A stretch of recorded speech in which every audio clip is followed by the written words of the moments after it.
Una vez más, bienvenidos a mi canal, El Rincón de Sin Fallas. Continuando con la serie de DNS y MikroTik, hoy vamos a hablar de DNS sobre HTTP en MikroTik. Comencemos. Ok, como siempre vamos al repositorio de información complementaria de los videos en GitHub.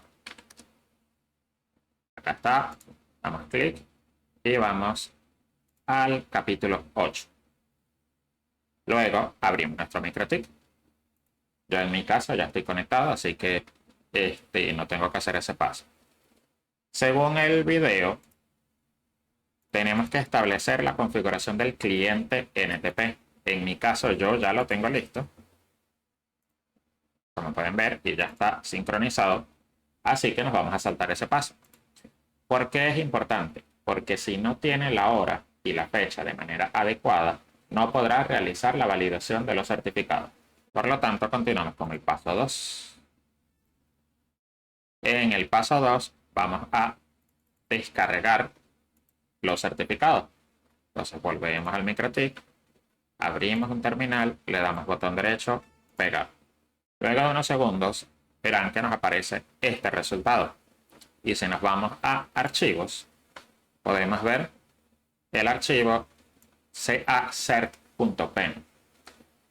Cabe destacar que este no es un solo certificado, sino que es un grupo de certificados que aparecerán cuando los importemos. ¿Cómo los importamos?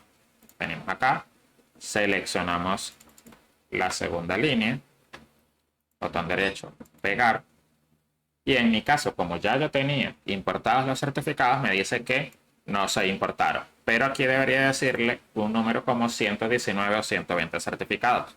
Luego ustedes se meten acá en Sistema, Certificados y pueden ver todos los certificados que se importaron. ¿Ok? 119.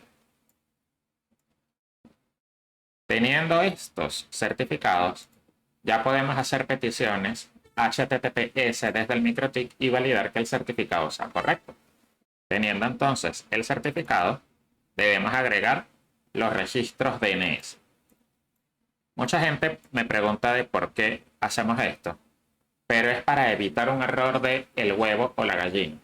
¿Por qué? Porque yo voy a hacerle peticiones a este servidor, pero si yo no conozco su IP de primera mano, o sea, con anterioridad, no voy a poder hacer la petición para resolver DNS. Entonces entro en un bucle de condiciones que nunca termina.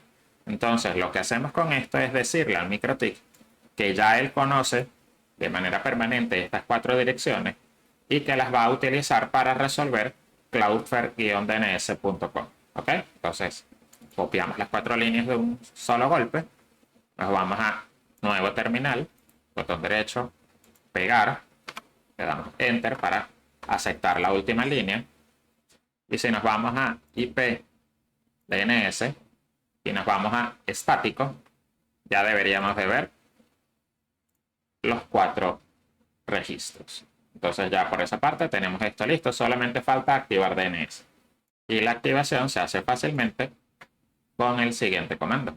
Volvemos otra vez a GitHub y ya nos vamos a la última parte y copiamos este comando. Este comando, si nos metemos ahorita en cómo está DNS, ven que yo tengo configurado estos DNS tradicionales.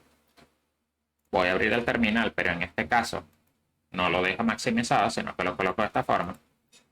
Pego la línea y verán cómo va a desaparecer estos DNS y me va a agregar un DNS sobre HTTP.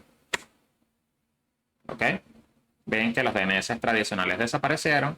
Automáticamente puso el cloudflare-dns.com y me dice que debo validar el certificado. Una última cosa, que me vengo para acá, me voy a donde dice caché, abro de nuevo el terminal y ejecuto el último comando.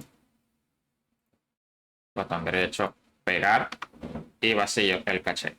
Vieron que apenas vacié el caché, volvió a aparecer. De esta manera podemos ver o podemos comprobar que sí se está utilizando el DNS de Cloudflare y no se está utilizando, en este caso, los DNS anteriores. De esta manera, todas las peticiones que ustedes hagan ya estarán cifradas mediante el SSL que se establece entre el router, en este caso el 4011, y el servidor de DNS de Cloudflare. Ojo, mucha gente cree que con esto ya eres invisible para tu ISP. No es así. Esto lo único que hace es cifrar las peticiones DNS. Pero aún así, tu proveedor podrá ver hacia dónde te estás conectando. Como pueden ver, fue un tutorial bastante corto. Espero les haya gustado. Creo que hay otro video más sobre DNS en MikroTik. Por los momentos me despido. Déjame en los comentarios si ya habías utilizado esta herramienta. Y si quieres aprender alguna otra cosa de MikroTik, también déjalo en los comentarios. Nos vemos. Saludos.